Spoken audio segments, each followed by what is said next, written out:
Good afternoon, friends and distinguished guests. As an Iranian-American, I am often asked what the best path forward towards democracy in Iran is. Let me first start by addressing the path that we cannot take. For over 40 years, Western politicians mistakenly believed in a false notion that there was a moderate faction inside the Iranian regime.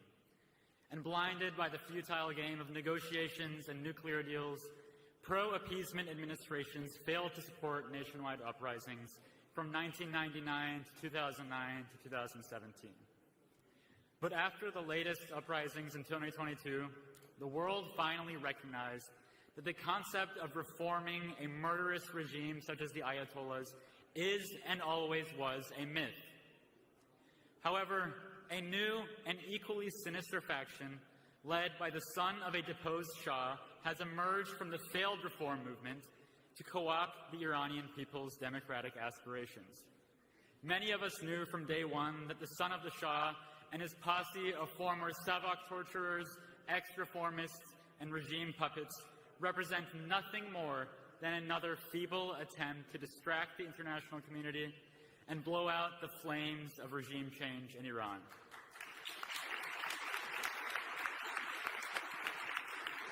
Yet make no mistake, young Iranians responded to this charade loudly with chants of "down with the oppressor, be it the Shah or the supreme leader."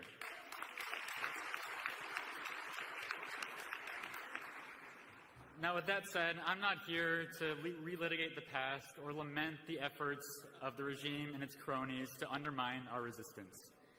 Instead, I'd like to shine a light on the inspiring vision of freedom and progress that young Iranians represent.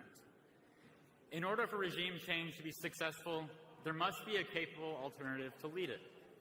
And year after year, new generations of young Iranian protesters are continuing the tradition of democratic resistance that was started over 40 years ago by the MEK and the NCRI. The brave young students in the streets today are focused, they are resilient, and they will not back down until the entirety of the regime is dismantled.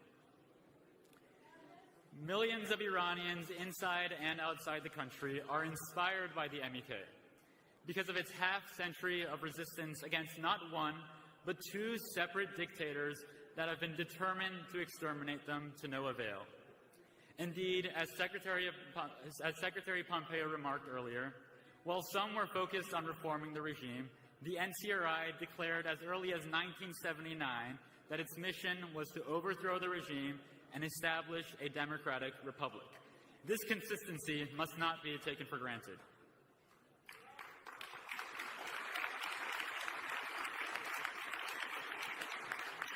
Because of its track record and because of its commitment to its principles, the MEK has been subject to the most barbaric persecution imaginable. Yet it has remained steadfast in its commitment to its principles to fight against dictatorship and four basic principles. You see, neither the Shah's imprisonment and execution of student activists in the 70s, nor Khomeini's 1988 massacre of 30,000 political prisoners managed to weaken the MEK's resolve. As General Jones remarked, every single one of these victims has a son, they have a brother, they have a mother, a cousin, a spouse that is ready to fight and continue that battle for democracy and freedom today. Indeed, the protesters in the streets today are the descendants of this tradition of democracy and fighting for freedom, and that is why individuals can be killed, but the spirit of freedom can never be killed.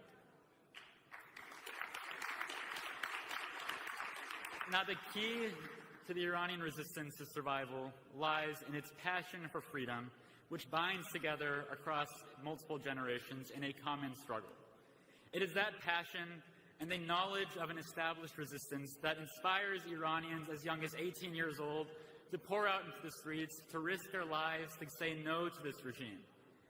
Today's freedom fighters are inspired to fight because they know they are continuing a decades-long movement that is led by a capable resistance organization that has never taken a single day off. The MEK continues to resonate because its advocacy is not defined by its religion or its ethnicity, a social class, or even a political belief.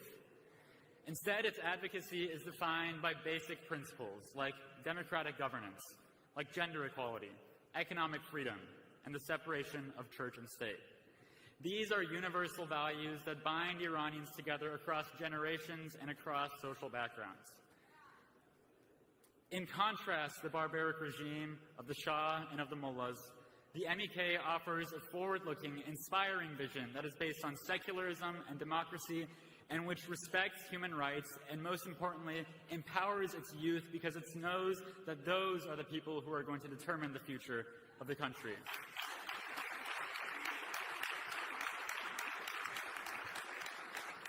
Now, of course, the future of Iran will be determined by the people of Iran, but we must not forget that the MEK and the NCRI have played a very crucial part, whether directly or indirectly, in laying an intellectual foundation for regime change that is now being echoed in the streets of Iran every single day. Now, I personally was born after the revolution in 1979, and I've never been allowed to visit Iran because of my outspoken opposition to this regime. But I've had the privilege to get to know the young leaders of the Iranian opposition, and I have deep admiration for their commitment to securing freedom and democracy for their brothers and sisters in Iran. Let us not forget the sacrifices that young Iranians have made and are continuing to make to bring about a brighter future. To the youth in Iran, I say thank you for inspiring us with your resistance. We stand with your righteous fight to overthrow the mullahs and to establish a secular, a democratic, and a non-nuclear republic in Iran.